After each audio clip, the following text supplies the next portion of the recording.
12 गुन्हे अजून माझ्यावर शिल्लक करा, पण त्यांच्यावरचे गुन्हे मागे घ्या हे सांगण्यासाठी हे निवेदन घेऊन या ठिकाणी मी आलेलो आहे. आणि तुमच्या बुडात दम असेल तर आम्हाला फासावर चढवा.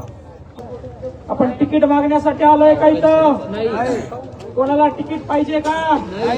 कोणाला निवडणूक लढवायला उभं राहायचंय का? आपण काय मागतोय? आपला हक्क मागतोय. शेतकऱ्यांच्या मागण्या मान्य झाल्या पाहिजे म्हणून आपण लढतोय. मग इथले खासदार कुठे गेले? मोठ्या अपेक्षेनं जनतेनं नवीन खासदार या जालना जिल्ह्याच्या खुर्चीवर बसवले. त्यांनी देखील आपल्याकडे लक्ष दिलं नाही. आज आपल्या सर्वांच्या माध्यमातून मी इथल्या राजकीय पुढाऱ्यांना, इथल्या प्रशासनाला एवढंच एक गोष्ट सांगतो, शेतकऱ्यांना डिचवू नका, शेतकऱ्यांना चिडवू नका, शेतकऱ्याचे काम वेळेवर करा. आमच्यावर गुन्हा दाखल झाला मला मान्य आहे, आणि तहसीलदार साहेबांना इथं आम्ही निवेदन घेऊन आलेलो आहे. आज ज्या 13 शेतकरी पोरांच्यावर गुन्हा दाखल केलाय, 12 गुन्हे अजून माझ्यावर शिल्लक करा, पण त्यांच्यावरचे गुन्हे मागे घ्या हे सांगण्यासाठी हे निवेदन घेऊन या ठिकाणी मी आलेलो आहे.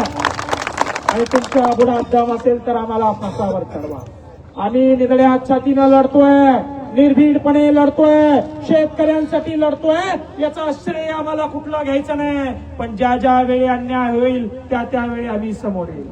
मुख्यमंत्री साहेबांना विनंती आहे, इकडं देखील थोडं लक्ष असू द्या.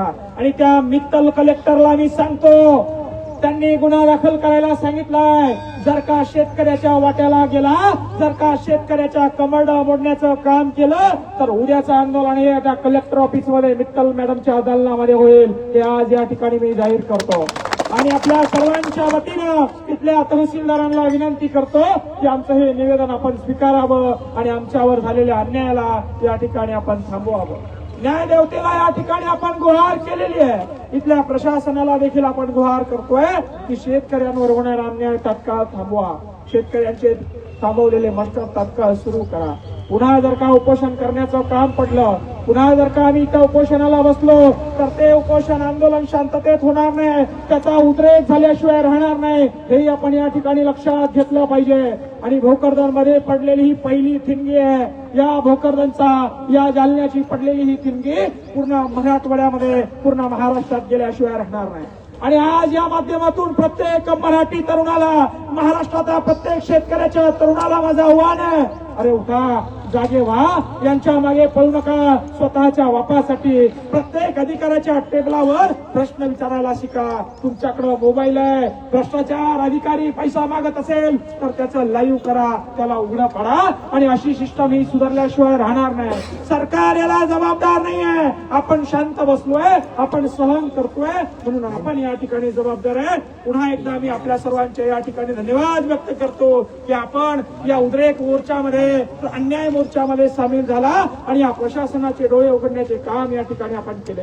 मी आपल्या सर्वांच्या वतीनं तहसीलदाराला विनंती करतो की आपण या ठिकाणी यावं, शांततेमध्ये आमचं निवेदन स्वीकारावं आणि आम्हाला परवानगी द्यावी. जय जवान, जय किसान. सरपंच मंगेश साबळे हे पुन्हा एकदा आक्रमक झालेले आहेत आणि आता त्यांनी थेट भोकरदन तहसील कार्यालयासमोर मोर्चा काढलेला आहे, आंदोलन केलेलं आहे. पण मात्र हा मोर्चा आगळ्या वेगळ्या पद्धतीचा आहे. मंगेश साबळे यांच्या डोळ्याला आणि त्यांच्या सहकाऱ्यांच्या डोळ्याला काळ्या कलरची पट्टी बांधलेली आहे, हातामध्ये बांधलेली दोरी आहे आणि अशा पद्धतीचा मोर्चा घेऊन ते भोकरदन तहसील कार्यालयावर जात आहेत आणि त्या ठिकाणी वेगवेगळ्या पद्धतीच्या घोषणा सुद्धा दिल्या जात आहेत. या आंदोलनाची, या मोर्चाची मागणी एकच आहे की आम्हाला फाशीची शिक्षा द्या, आम्हाला फाशीची सजा द्या. नेमकं मंगेश साबळे असं का म्हणतात, कशामुळे हा सगळा मोर्चा काढलाय, तेच आपलं सविस्तर या ठिकाणी बघायचं. जर आपण पाहिलं तर काही दिवसांपूर्वी मंगेश साबळे आणि त्यांच्या काही सहकार्यांनी भोकरदन तहसील कार्यालयासमोर आंदोलन केलं होतं. त्या आंदोलनाची दखल वेळीच न घेतल्यामुळं मंगेश साबळे हे त्या ठिकाणी डफली घेऊन तहसील कार्यालयामध्ये घुसले होते. तहसीलदारांसमोरच एक आगळ्या वेगळ्या पद्धतीचं आंदोलन केलं होतं. सरकारला आणि अधिकाऱ्यांना जाग करण्यासाठी डफली आंदोलन त्या ठिकाणी मंगेश साबळे यांनी केलं होतं आणि तहसील कार्यालयाबरोबरच पंचायत समिती कार्यालयासमोर सुद्धा आंदोलन केलं होतं. मग याच कारणामुळं मंगेश साबळे यांच्यावर आणि त्यांच्या सहकार्यांवर वेगवेगळ्या पद्धतीचे गुन्हे दाखल झालेले आहेत, त्यांच्यावर कारवाई केली जात आहे. मग शेतकऱ्यांच्या न्याय हक्कासाठी जर मागणं हा जर गुन्हा असेल तर आम्हाला फाशीची शिक्षा द्या, अशी थेट मागणी मंगेश साबळे यांनी आणि त्यांच्या सहकाऱ्यांनी केली आहे.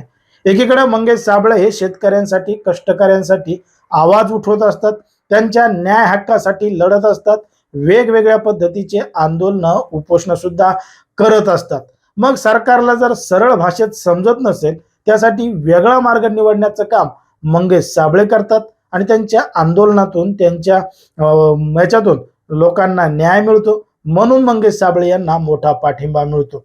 पण मात्र ज्या पद्धतीनं मंगेश साबळे यांनी शेतकऱ्यांसाठी तहसील कार्यालयामध्ये आंदोलन केलं, त्यामुळं त्यांच्याबरोबर त्यांच्या सहकार्याने सुद्धा गुन्हे दाखल केले, त्यांच्यावर कारवाई करण्याची मागणी झाली. त्यामुळे याचाच निषेधार्थ मंगेश साबळे यांनी आणि त्यांच्या सहकार्याने भोकरदन तहसील कार्यालयासमोर पुन्हा एकदा मोर्चा काढलेला आहे.